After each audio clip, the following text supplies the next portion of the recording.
आज हम आपकी हिंदी की पाठमाला का 10वां अध्याय जिसका नाम चोच है वो कर रहे हैं। ये अध्याय पर्यावरण पर आधारित है। पर्यावरण जो हमारा वातावरण होता है, जो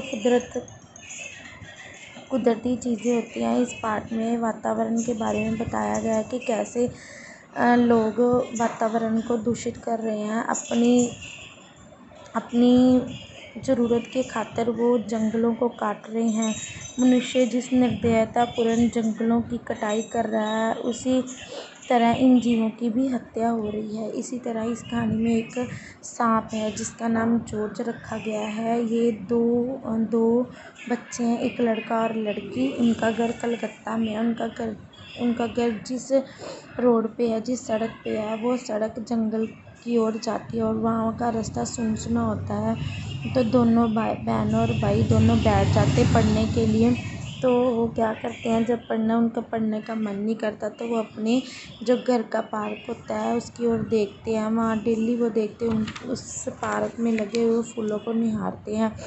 तो देखते हैं कि जो एक चूहा है, चूहा आगे आगे भागी जा रहा है, उसके पीछे पीछे सांप बहुत बड़ा है, 2 मीटर से भी ज़्यादा लंबा है।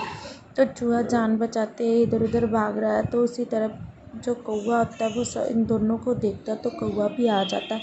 कौवा उस चूहे को उठा के ले जाता है। तो जो सांप है वो इधर उधर देखता रहता है। जो खजूर के दरख्त के ऊपर चूहों का एक पूरा परिवार है। इसी तरह जो अजगर सांप है वो डेली आता है, रोज़ाना आता है और रोज़ाना देख के चला जाता है। तो जो पेड़ पौधों पे पक्षी रहते हैं वो भी उस चोंच से जड़ जाते हैं। हमने उस सांप का नाम चोंच रखा है।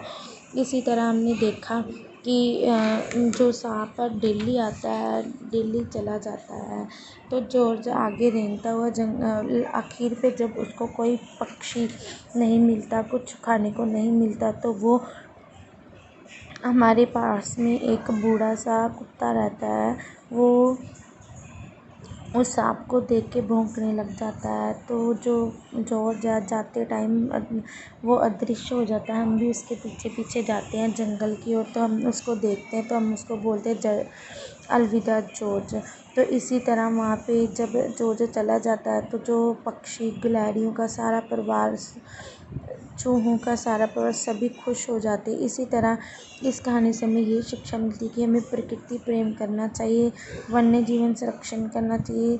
अगर हम जंगलों की कटाई करेंगे, एक तो पर्यावरण नष्ट होगा, एक जो जंगल में जीव आदि रहते हैं उनका जीवन भी नष्ट हो जाएगा। धन्यवाद।